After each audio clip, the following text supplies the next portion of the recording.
Så efter Duncan, så skal du løbes rundt omkring ham. Ja, Rommedahl på plads. Lars Jacobsen med... Det er godt, det er den god. Sådan. Dermed er Danmark foran, præcis som man havde håbet, eller Olsen havde håbet på. Det er derinde, han skal ligge i boksen.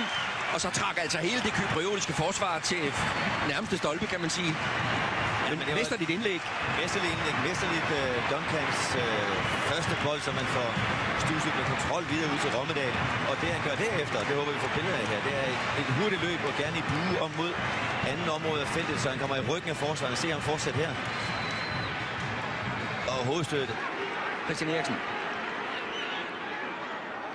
Et godt træk, og så skal afleveringen også ligge rigtigt, og det gør den til venstrebenet til Kasper Lorentzen, eller var den?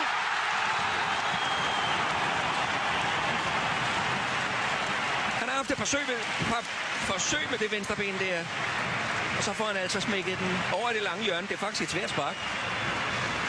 Jamen, det er, som du har sagt ved flere lejligheder, et vældig godt venstreben, den mand hænger rundt på der. Han holder den nede ved jorden. Det er et meget kontrolleret spark. Det er ikke lukke øjnene og så sparke alt, hvad du kan. Det er et træf, hvor han har fornemt, hvor han skal have den hen, og hvor han er i stand til at holde den ved jorden, så den ikke pludselig forsvinder til himmel, som vi så Grundelis forsøg tidligere på i kampen der.